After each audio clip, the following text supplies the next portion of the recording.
Shalom, my Israelite brothers and sisters scattered to the four corners of the earth. Welcome back once again. Boy, I tell you what, these are some exciting times we're living in. Saints, I'm going to tell you something. Look around you. Look what's going on. I know you see it. You can't deny it. Those of you that are awakened, are conscious, realizing who you are, Israelites, according to Deuteronomy 28, our time is almost near. Our deliverance is at nigh. But we still got a little while though. We still got to wait a little longer. We got to be a little more patient because it's not over yet.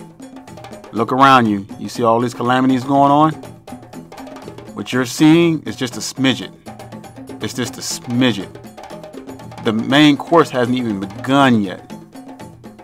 And you know, in history, we've never had this many calamities in one single year. Never.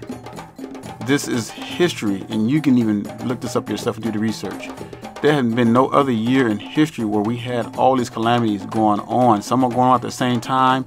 Some happened earlier in the year. But I'm gonna cover and I'm gonna share with you some things that you might have not been tracking that's been going on across the world, but not just in the United States. There's a lot more that's been going on that I haven't been putting in the news.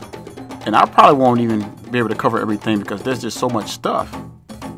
I'll tell you, God is angry at these nations. God is getting ready to punish. Well, he's not getting ready to, but he is punishing these nations for what they've done to the chosen people of God. His chosen people, scattered to the four corners of the earth, is long overdue. Now, these heathens, they're blaming Mother Nature. They're saying that there's people, our government is seeding the clouds and creating these hurricanes. Well, I'm here to tell you that ain't true. I'm going to tell you what is true. God is bringing destruction and disasters upon these nations. You know, they're going to have to realize, they're going to have to sit back and realize, okay, God is punishing us. God is punishing these nations. You know, they can't see it right now. They still don't realize who we are right now. Now, some of them are starting to wake up. And some of them are starting to confess who we are as a people. But the mainstream heathens, they still deny it. You know, even our own people, you know, still deny it. But the Holy Spirit is not done waking his people up yet. It's still going on. So we still got a little more time. But it's getting close. The main course is getting ready to happen. And like I said before, what you're seeing now, it's just a small smidget. Main course haven't even started yet. Let me share a scripture with you. Turn to Revelation chapter 7. Revelation chapter 7 and verse 2, and I'll have it on the screen as well.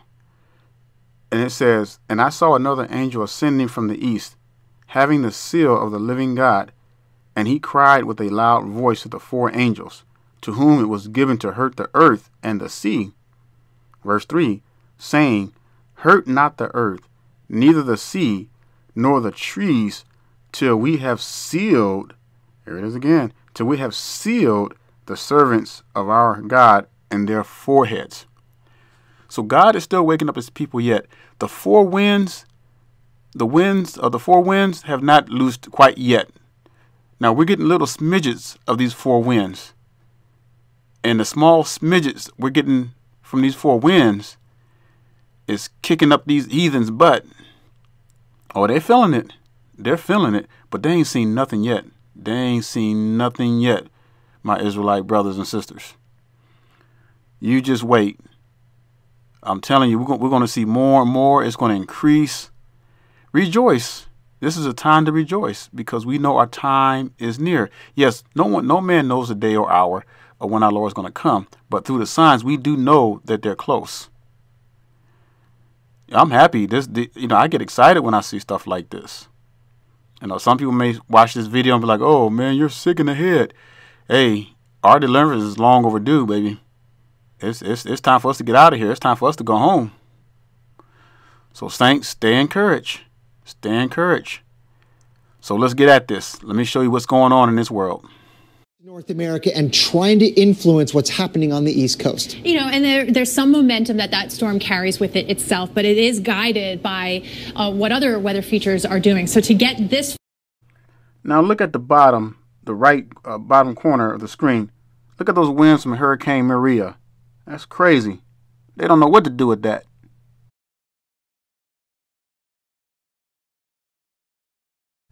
Hurricane Harvey. We have been praying for quite a while now for the eye to pass over so we can get some kind of a break through here with these absolutely unrelenting winds. You can see it for yourself. We're being hit by a pretty significant band from Harvey as it is making landfall here about 50 miles, as you mentioned, south of where we are. We're here in Port Lavaca.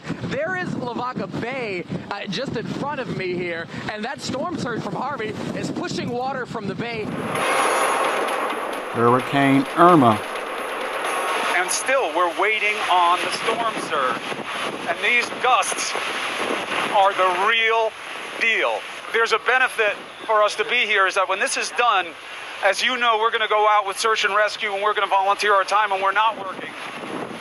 Oh, there are those gusts you're talking about. And it's going to be good to know where the worst of it seems to be going. Like the branches are starting to come off this tree next to us. It was only a matter of time. She's starting to let go, fellas. The wind is just too dangerous, and it's really the lack of visibility. We can barely see 100 yards in either direction. And obviously with the winds blowing at this speed, if there is debris flying through the air, I don't want to be out in the middle of that and get caught upside the head by some flying branch or anything like that. Some of these big trees that are surrounding this hotel, I don't know if they're going to make it. They're starting to cleave out. That's why I just grabbed the producer and put it back inside. You likely will be fine second, third floor, but get every...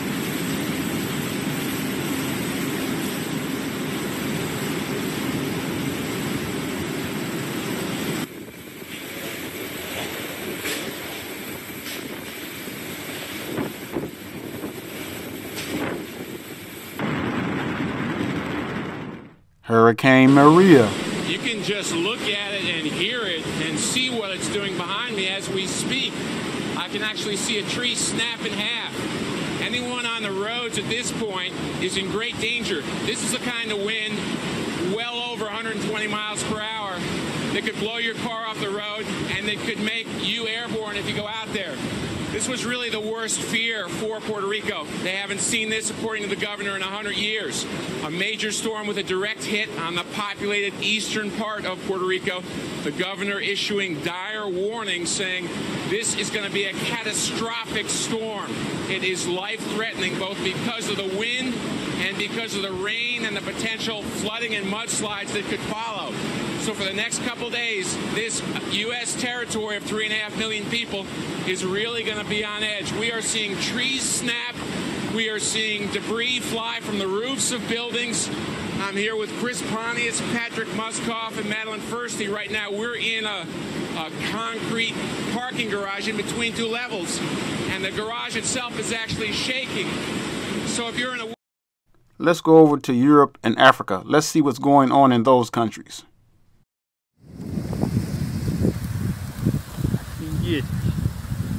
Look at all these locusts. They eating every damn thing up. They ate up all the farms in Russia.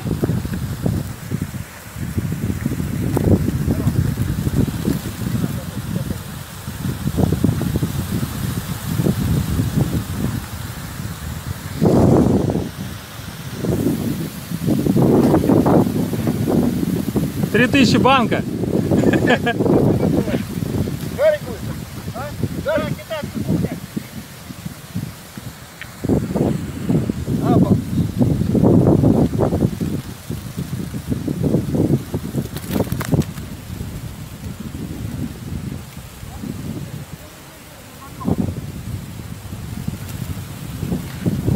Пипец вообще.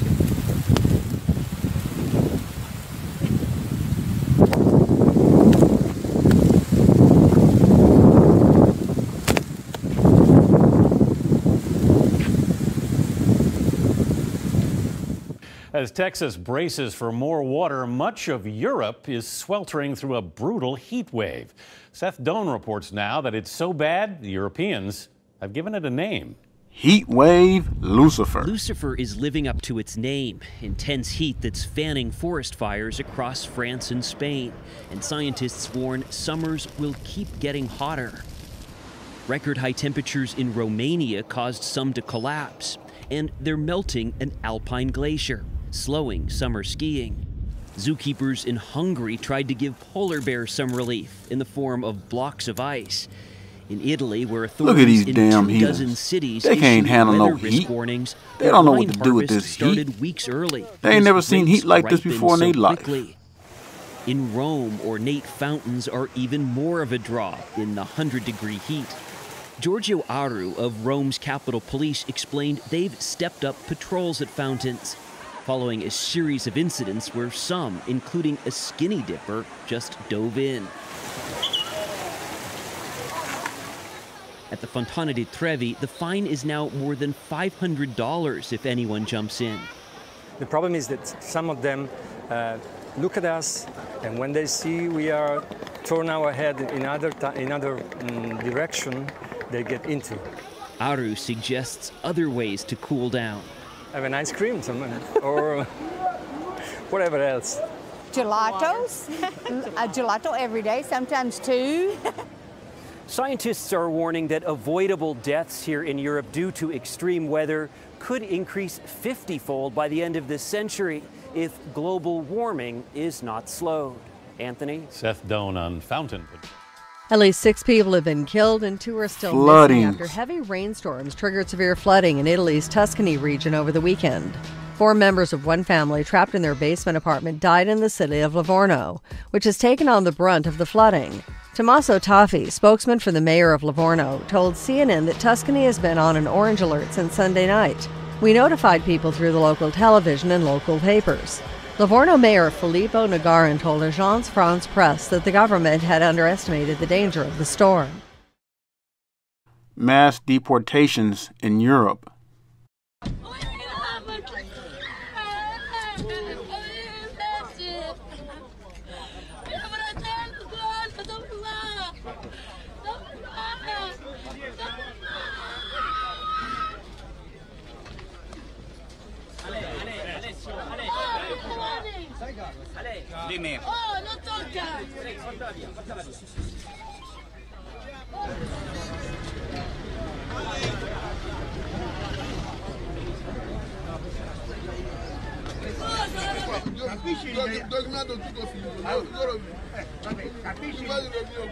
Look at our Hebrews over there.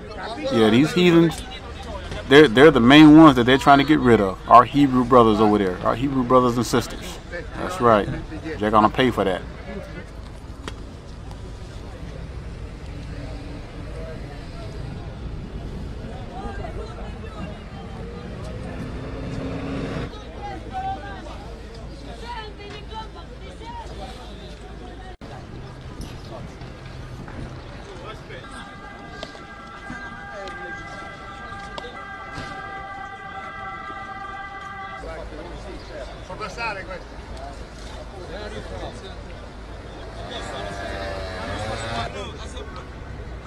Allora se volete la gente non stare qua fanno per più.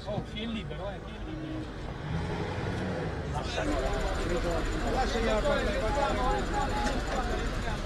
È chiuso?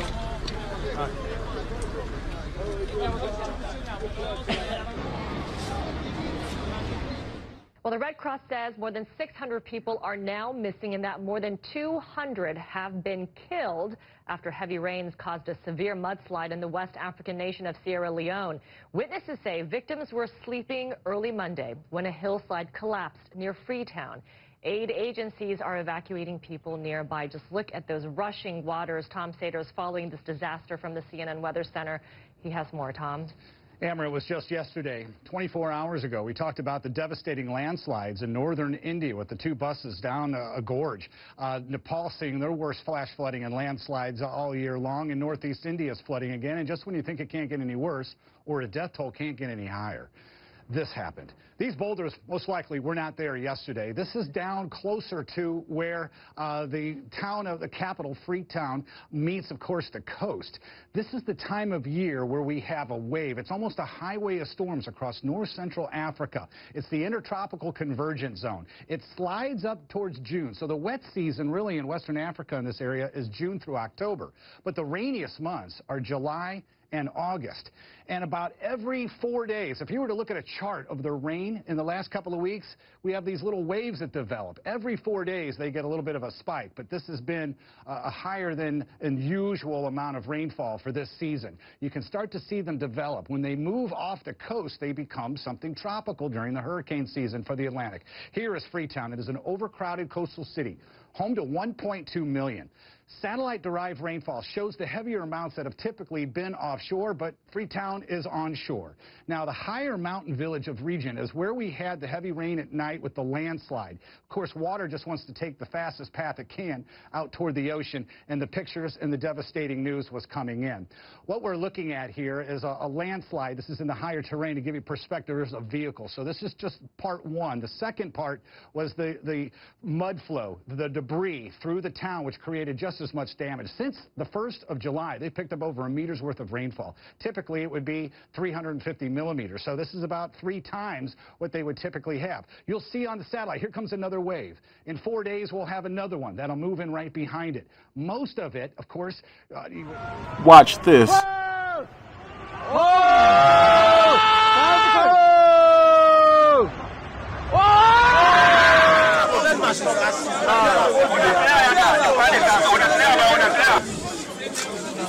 I say Charlotte under 1960, 30 day.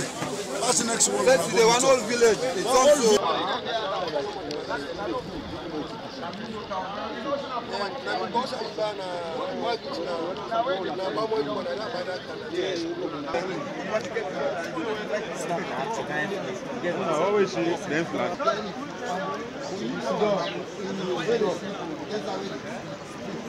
Causing this kind of slide that we are experiencing now, it's unfortunate.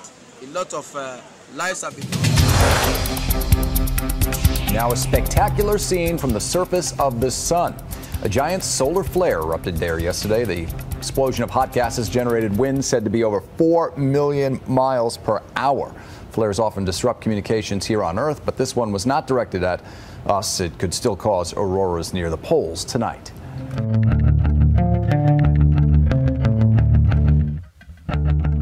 Unheard of massive solar flares.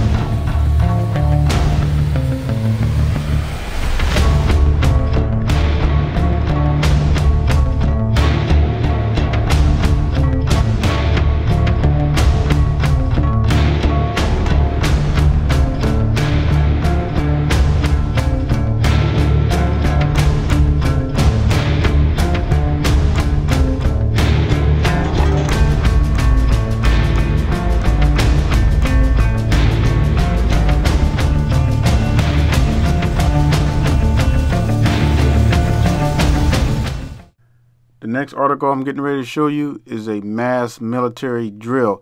It's a scenario that they're doing to act if there were to be a real earthquake, which we know earthquakes are getting ready to come. We know that more and more are coming, and they're going to get a lot stronger. But this one is based off the West Coast area near the Washington, Oregon, and California, and it's called the Cascadia fault line, and it's about ready. That thing is about ready to break any day now.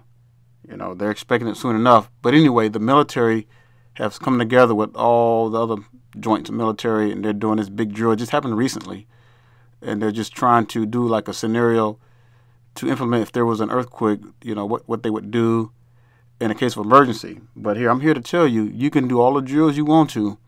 You can have all the scenarios you want to. You will never be prepared of what God's going to bring upon this earth. And I'm going to show you a prime example of that, because after this article, I'm going to show you 2 earthquakes that did come, and all the training in the world could not help them. And you're going to see what happened to them. Yes, I'm talking about those earthquakes that happened in Mexico. This is Northwest News from KPLU. Imagine being on a rural island during a major earthquake. After 5 minutes of shaking that registers 9.0 on the Richter scale, devastation is all around. Food, water, medicine, and fuel are in short supply. Along with power and phone outages, all bridges and ferry connections are down. That's the likely scenario for the 10,000 residents of Vashon Island. As part of the Cascadia Rising earthquake drill, troops from the Washington National Guard have set up camp on Vashon to test their readiness plans. KPLU's Bellamy Palethorpe went to check it out. At Vashon's Jensen Point, a picturesque waterfront park that's normally used as a boat launch for kayaks and sailboats was transformed this week. Military personnel lined up on the beach.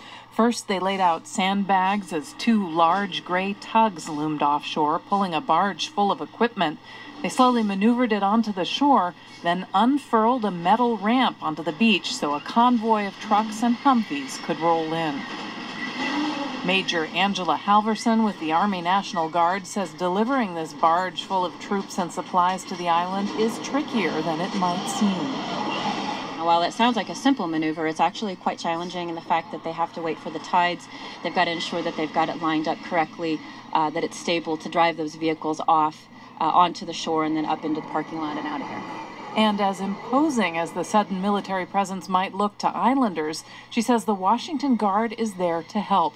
They're not occupying the island, they're taking orders from local authorities. In an exercise like this and in a real-world scenario, the civilians would be the lead, and we would be there to back them up and support them with our logistics and operational capabilities that the National Guard trains for. Also out on the beach is a leader of the local response, Rick Wallace. He's the president of Vashon Be Prepared and the volunteer manager of the island's emergency response center.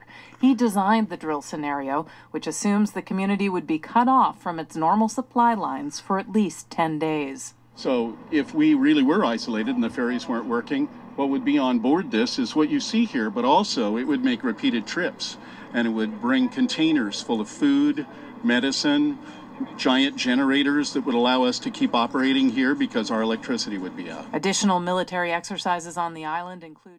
It is a magnitude 8 tremor felt as far away as Mexico City.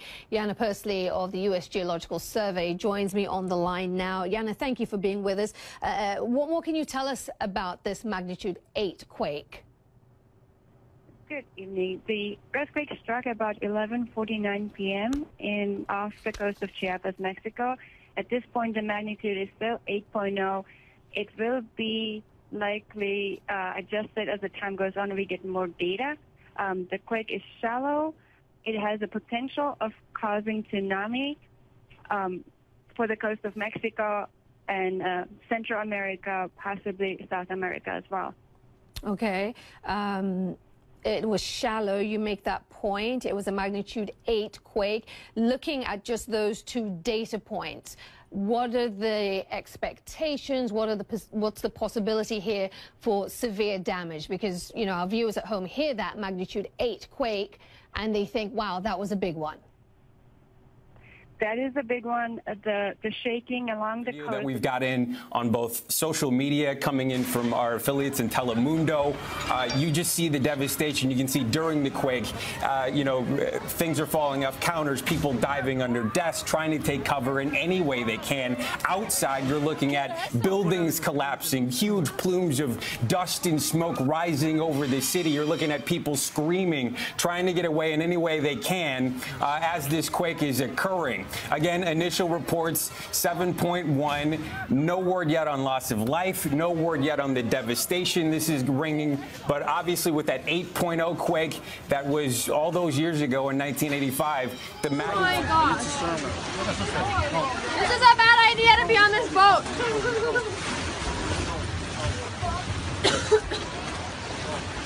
Wow! Wow! I just don't want my phone to get wet. I don't care about my life. I don't care about my life. I don't care about my phone. Oh my god. Oh, you're recording this, right? Yeah. Oh. Oh my god!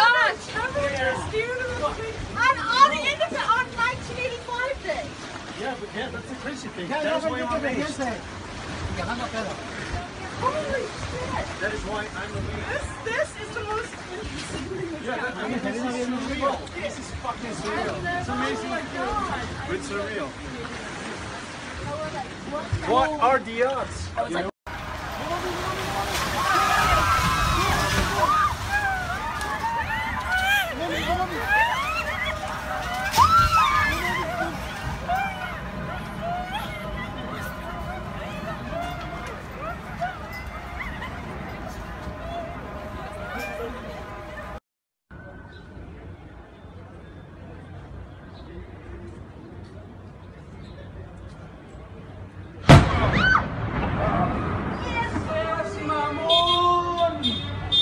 That's right. You can rattle your beads all you want to. They ain't gonna help you.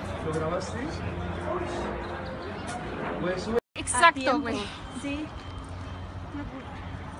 Ahorita ni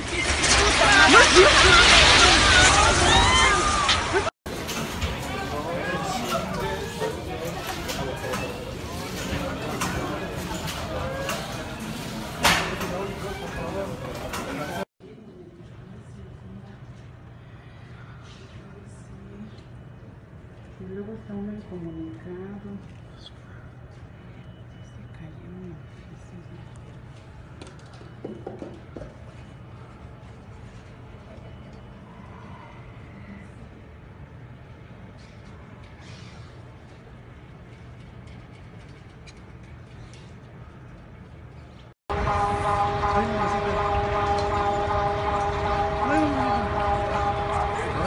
Aguas, aguas con los postes.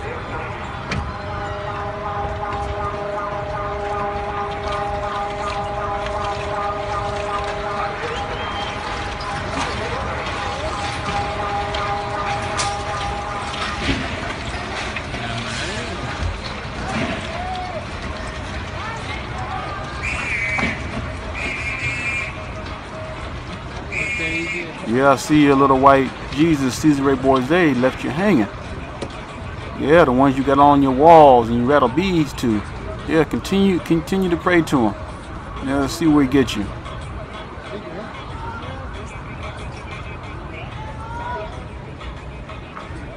Tornado. It is sadly a life or death search. A 2-year-old boy missing after a tornado in South Georgia. Members of the U.S. Civil Air Patrol, along with civilians, are looking for little Detrez Green, hoping and praying he might still be alive in these woods. It's my honor to be out here helping these people. The missing boy was with other family members when the powerful tornado plowed through a wide swath in Dougherty County, Georgia on Sunday afternoon. Unfortunately, the family hadn't evacuated their house next to those woods. Detrez's father is Kevian Green.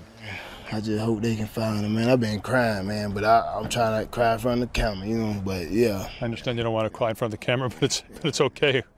It's so sad, but you have a lot of people out there who are looking for him right now. They are working hard. I appreciate it. And I hope you know how hard they're working. They want to find your boy. Oh, yeah. I appreciate it, man. Multiple people have already been confirmed dead in this county. The damage is widespread and devastating. Mobile home parks among the most damaged. It looks like a nuclear bomb went off. The chairman of the Dougherty County Commission shot this video shortly after the tornado came through. That commission chairman is Christopher Cohilas. But when you hear a mother screaming for a child and she can't find her child, and when you see someone that has a nail that is shot into the bottom of their foot and you see that kind of mayhem, it's a lot of pain, it's a lot of hurt. Did y'all like that, Israelites? That's right. This ain't everything. The main course hasn't even started yet.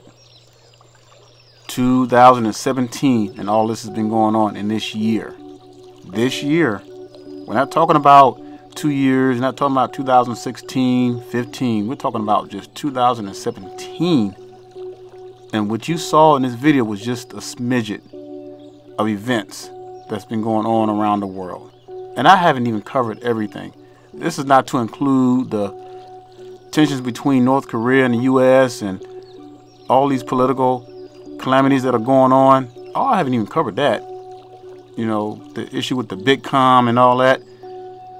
the trading of the Venezuela, not trading with the petrodollar anymore. He's going to the yang, the Chinese. I haven't even covered that. There's a lot more stuff out there that's just going on. So this year has been a very exciting year for God's people. And we're seeing a lot of things unfold right before our very eyes. So rejoice, saints. Stay encouraged. We still got a little while to go. The worst has not yet to come. Well, the worst is yet to come. That's what I meant to say. The worst is yet to come. And we ain't seen nothing yet. So get ready. Enjoy this ride, saints. But while we're enjoying this ride, we gotta make an effort. We gotta keep these laws, commandments, and statutes. And we gotta teach our people to do the same. Those who are waking up, those who are new in the faith, those who've been in for a while, continue to encourage one another. A little while longer and we'll all be together. All the scattered children of Israel will be together. We'll never ever be separated again. Hallelujah. That being said, I'll see you brothers and sisters next time. And I say shalom.